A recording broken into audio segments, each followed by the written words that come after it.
Good morning, beloved. I'm glad to have you with us again today for this Bible study lesson. And as you can see from the intro slide, we're going to be talking about Jesus walking on water today, and that very familiar story, I'm sure, to you, but see if we can dig a little out of it for your benefit and mine today.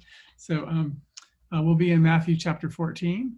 So I would ask that you turn to chapter 14, the same one we were in last week, and turn to verse 22, and we'll start to dig into this together. So if you'll join me in prayer to begin, I'd appreciate it. Father, we just thank you again for your precious word, and I ask that your Holy Spirit will illuminate our hearts and minds, help us to really understand what we can take away from this familiar passage and to understand it in a fresh new way and how you would like it to touch our lives today. We ask it in Christ's name. Amen. Okay, well, we're going to talk about a number of important issues today in this very familiar story. We're going to talk about Jesus' sovereignty and his control over all things, and how he calls us to have courage and to have faith in life circumstances, even in the difficult ones, and how he deserves our worship as well. So I'm going to start out here in the early part of the story. Let me get the screen back up for you again.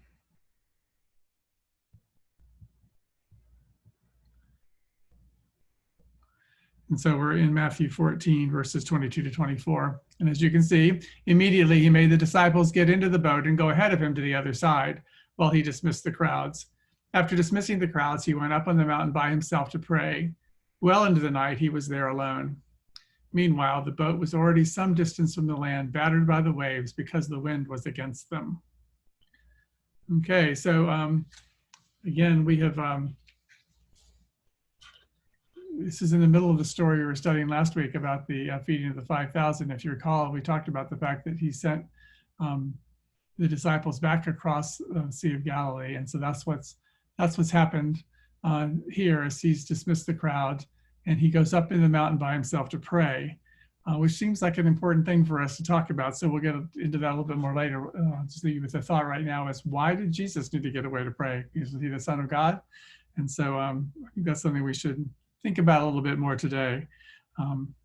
But just to tell you the sort of the circumstances, I guess, then, because we know from the other parallel passages about what time of night it was. So well into the night, some of the other accounts tell us the watch of the night that it is. And so we think it's between 3 a.m. and 6 a.m. in the morning, so really late at night.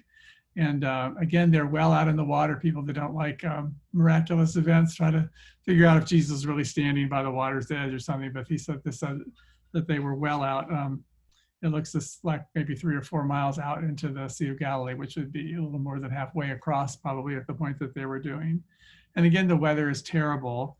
And so just take a note that Jesus sent them out in the storm. Jesus knew the storm was coming, and he told them to get in the boat and go across, and they were obedient, and they took him up on that. So we might think about the fact that Jesus is always sovereign over life circumstances. He sustains all the things even now, and his disciples were never out of their care, as we are never out of his care.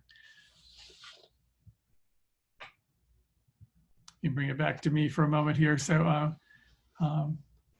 we want to go back to that idea about Jesus purposely removing himself from the crowds to pray. And so twice just in this chapter, he retreats from the crowds to pray in isolation. And we want to think about, if our goal is to be like Jesus, that spending time in solitude with the Father in prayer has to be a priority in our lives. And second, the Christian life is also to be lived both in crowds and alone. You don't get to just have one or the other, right? So first of our goals to look and act like him. He went off and prayed to the Father, right? And so our union with Christ can't ever be shaken or taken away, but our communion with Christ waxes and wanes depending on what kind of fellowship we are in with him. And so this time of prayer is really important fellowship. And for us, sometimes it can be difficult. We sometimes lack diligence to pray consistently, or our minds wander, or we're not sure exactly what to pray sometimes. Sometimes we feel too embarrassed or dirty to come and talk to a holy God. Lots of times, I think this is true for so many of us today, even in our current circumstances, is that our schedules are so full that we just don't really have the time or take the time to set aside in prayer. But that time spent with the Father is the time where we really confess our neediness to Him and learn to depend on Him and His covering for us. So, and then this idea that if you're going to be like Him, you live your life in the crowds and you live the life alone. He did both of those things. He had huge multitudes of people we talked about last week. There might have been as many as 15 or 20,000 people there listening to Him, all hanging on His every word and hoping that He'd read them, I guess. But we also know that He went away and spent time alone. And I think sometimes that's hard for us to get our minds around, is that Jesus is the Son of God. So doesn't He like in full communion with the Father all the time? And the answer is yes. But when He took human form, the way that you have communion with the Father is through prayer.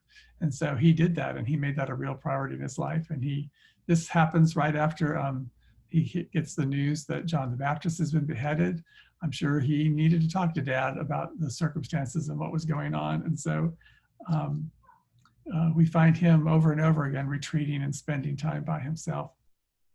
So neither the introvert nor the extrovert can claim to be that their personality is better suited for Christianity, right? Because God redeems all kinds of people, and He uses whatever your personality is like and gives you strengths and helps you to find a path that can serve Him with whatever it is that you are, whether you like to be with people or would not like to be with people so much. So we want to think then again about whether prayer reflects one's faith in Jesus' sovereignty over life circumstances, right? I mean, when we come to Him in prayer, we're really acknowledging that He might have some ability to affect things, right? Because that's why we come and talk to Him. We want to have some assurance that He's listening and that He's paying attention in our circumstance, and to understand where it is that we need to be and what we need to be doing. So we're coming to Him asking for our daily bread and for our forgiveness of sins. We're asking for wisdom and strength in our present circumstances. And when we do that, we're trusting that He has a sovereign purpose for our lives, right? So it makes a difference that we trust Him, and the prayer is the evidence of the fact that we do in fact trust Him to care about what we're doing and to want to make it better for us, or at least use it for us, for our good, I guess would be a better way to say it. It doesn't always make it better, right? But sometimes He's going to use it for our good. So we're going to look then at the next passage here. So Jesus came toward them walking on the sea very early in the morning. When the disciples saw Him walking on the sea, they were terrified. "It's a ghost," they said, and they cried out in fear. Immediately Jesus spoke to them. "Have courage, it is I. Don't be afraid." "Lord, if it's you," Peter answered Him, "command me to come to you on the water." He said, "Come." And climbing out of the boat, Peter started walking on the water and came toward Jesus. But when he saw the strength of the wind, he was afraid, and beginning to sink, he cried out, "Lord, save me." Immediately Jesus reached out His hand, caught hold of him, and said to him, "You of little faith, why did you doubt?" Okay, so as we look at this passage together, right, we're seeing a little bit more about Jesus' plan. Obviously, He's planned all of this to give them the opportunity to learn something from Him. And you have to imagine how terrifying this must have been for them. First of all, they're out in the middle of the storm. The Sea of Galilee was known for these fierce tempests that would come up. It's below sea level, and it's in a little bowl, and apparently just storms rapidly come up and can overturn your boat, and can be pretty exciting for what's relatively a small body of water, I guess. So they were terrified, but of course Jesus wasn't terrified. He's not terrified of the winds. He doesn't tremble at the height of the waves. For Him, it's like a stroll across the park, right? Because He walked on the water as the one who'd spoken them into being, and where every molecule of the water had to obey Him. So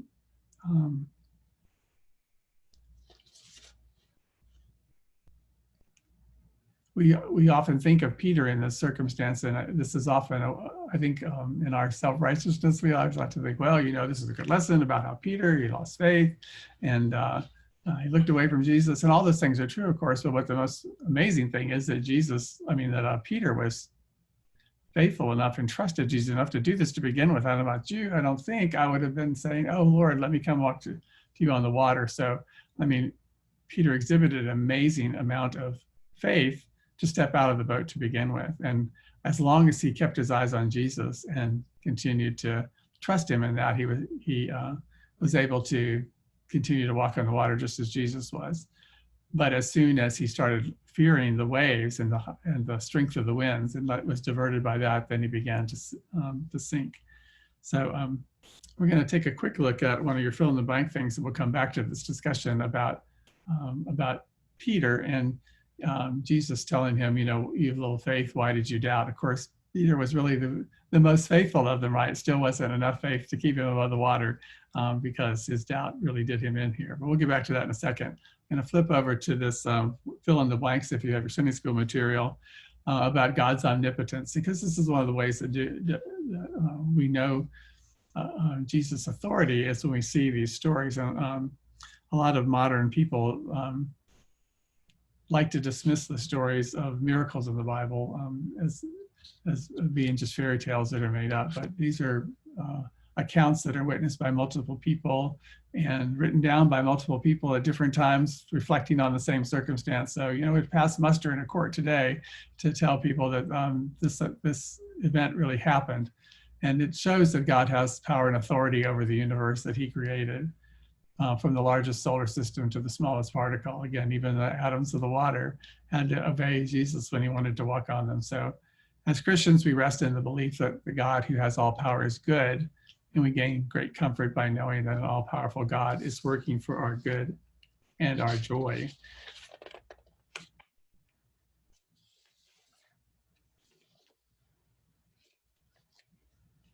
So let's go back to the thought about Peter again for just a second. We'll talk about his problem that he had here, right? So his error came and he took his eyes off of Jesus and started fearing what was going on around him.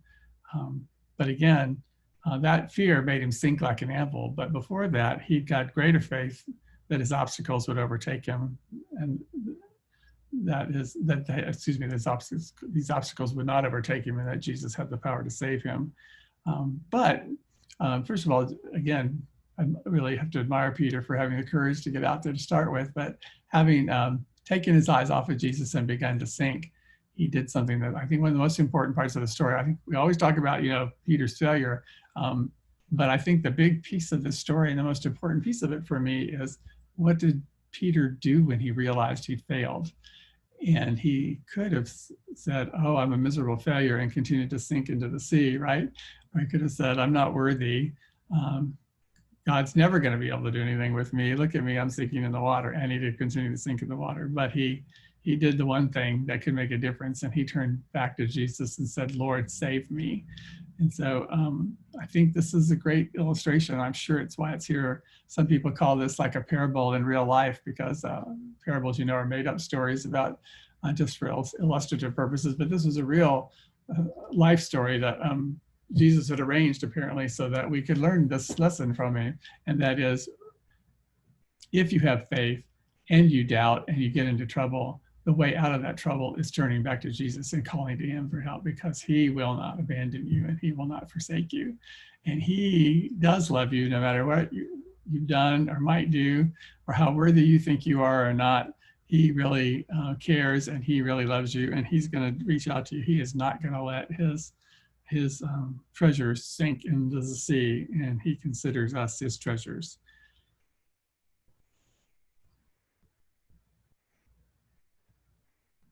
So one of the questions for you to think about today is, what are some ways our struggle with sin compares to Peter's struggle with the sea? I think this is a little bit esoteric, but still I think worth talking about, because in some ways our temptation and our sin sometimes just threatens to overwhelm us, right? And take us under. And then our only hope then at that time is the same hope that Peter's had, and that is that Jesus saves sinners. And again, when we take our eyes off of Jesus and onto ourselves or our temptations or our sin, they grow larger and insurmountable, or they seem to be insurmountable. And when that happens, it's our lack of faith that's the problem. And the only solution for that is Jesus, right? It's when you realize that you've messed up and that you're falling away and that you're sinking in whatever the water is that you're in at the moment. The solution for that is to turn to him and to call out to him because he will not forsake you. So if we move on to the last section of this, in 32 to 36, when they got into the boat, the wind ceased. So again, it's easy to miss that miracle, right? So this is a huge storm going on. They're terrified. They think Jesus is some sort of ghost coming until they get close enough for them to identify him. They don't know what in the world's been going on. And then Jesus steps in the boat and the storm disappears, right? So there's another miracle of him. He's done that in another place, right? In the Gospels, you read about him calming the storm, and this is another time when it obeyed his voice. And so then it says that those in the boat worshiped him. Those in the boat, of course, his disciples, and said, "Truly, you are the Son of God." So when they'd crossed over, they came to shore at Gennesaret. When the men of that place recognized him, they alerted the whole vicinity and brought him to all who were sick. They begged him that they might only touch the end of his robe, and as many as touched it were healed. So everything that's taken place to this point in the story, right? Jesus walking on the water, Peter's attempt at joining him, Peter's doubt, Jesus saving him, and then the wind instantly stopping when he steps onto the boat. That all led to a really important result, and that is that the disciples worshipped him. And you remember, I mean, it took them a while to figure out that Jesus was the Son of God. He wasn't just a great rabbi that they were following. And when they realized that he had authority over all these things, they'd already seen him healing people and then feeding thousands and thousands of people with nothing, and now having control over the weather itself and the miraculous circumstances, just then they realized that he was actually the Son of God, and they worshiped him. So they moved from being just followers to being worshipers of him at this point. And so I don't know if you have a favorite miracle of Jesus that helps you encourage your faith in him, but his miracles, he didn't do miracles all the time. And he said to the Jews that they wanted to have a sign, and they only cared about a sign, but the only sign they were going to get in the end was him, and he is the sign, right? And his resurrection is the sign. That's the sign for us. And of course, he's still in the miracle business today, and we still see them. But again, he doesn't do all of that through miracles all the time. The miracles always have a purpose of turning people's hearts toward him and resulting in people worshiping him, right? It's not just to solve our problems or to make things better for us all of the time. So, and when they landed here in Gennesaret here, all these people recognized him because he'd been over there teaching before, right? And they alerted the whole vicinity and brought to him all who were sick. So they knew his power, and they went and found all their friends. And this is one of the things that we need to take away from this is, what do we do with what Jesus has done for us? And that is to tell our friends what he's done for us, so that they might be aware and can get the healing that they need to, because we know he's not just capable of healing your physical body, but that he can heal your spiritual self as well. And that's the great miracle that Jesus does, is that he redeems our souls. So I have a great quote here, I think, there we go, from John Newton, 18th century cleric, and it says, "Trials therefore are medicines which our gracious and wise physician prescribes because we need them. And he proportions the frequency and the weight of them to what the case requires. But any or all of these crosses are mercies if the Lord works by them to prevent us from cleaving to the world, from backsliding in harder life, and to keep us nearer to himself. Let us trust our physician, and he will surely do us good." I think this is kind of a deep comment on how God allows the things of life to affect us, but wants to use them to bring us closer to him, to make us more like Jesus, to bring us to be useful to the kingdom. And that his goal is never stated as filling us with material blessings and good health all of our life and all those kinds of things that we're always asking for, right?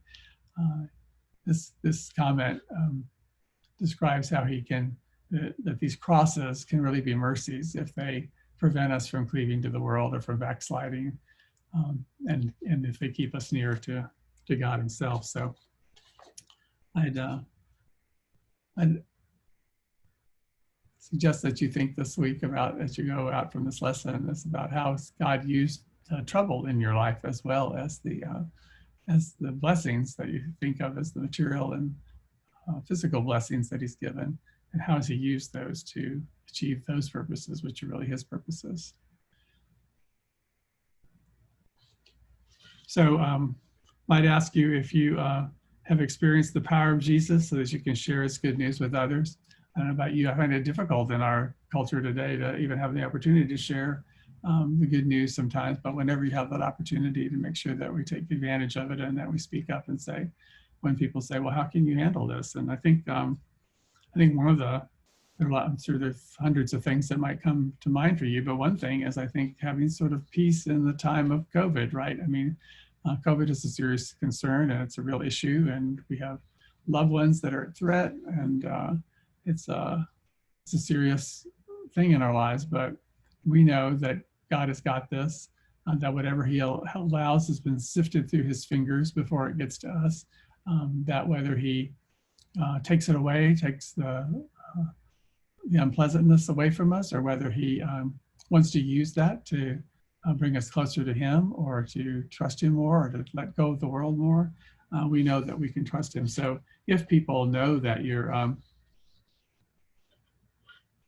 that you have some peace in this time, I don't mean that we just think this is nothing to worry about, but I mean, if you understand the issue and the threat, but still are not worried because you know that God has you, I think that can be a testimony to other people. I don't know, when you get to have that when we're apart so much of the time.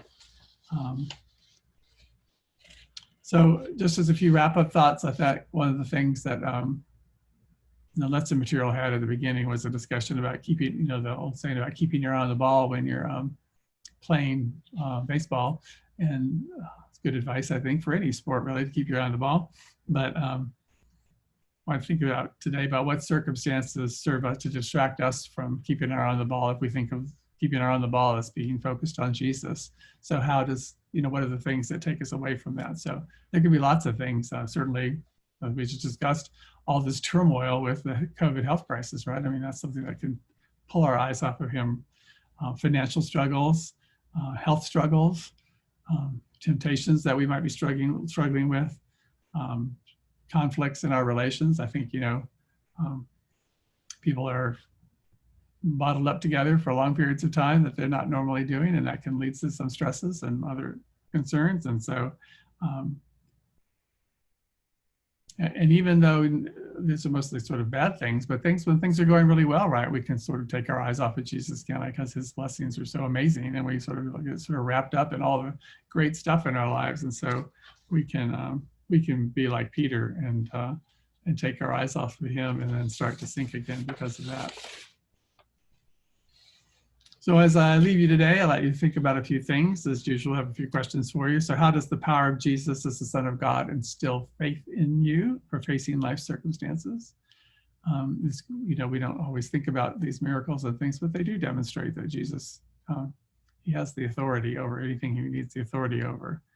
What are some ways our own Christian community can help one another keep our eyes on Jesus? I think being encouragers to one another and holding each other up and confessing our sins to one another and asking for prayer when we're struggling with things, that sort of thing, are all ways that we can help keep focused.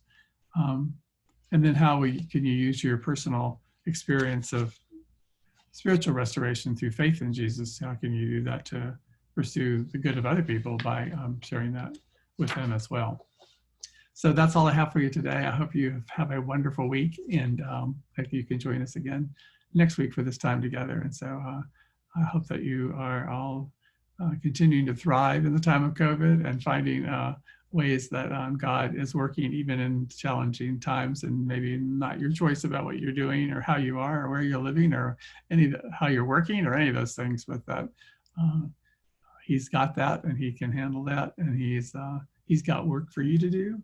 He's got good works that he planned for this time, not just for the time when we didn't have a pandemic, and that we all have things that we can be doing to honor him and to do the work that he's put us here to do while we still have that opportunity. So God bless you, and just have a great week, and we'll hopefully see you again next week. Thanks.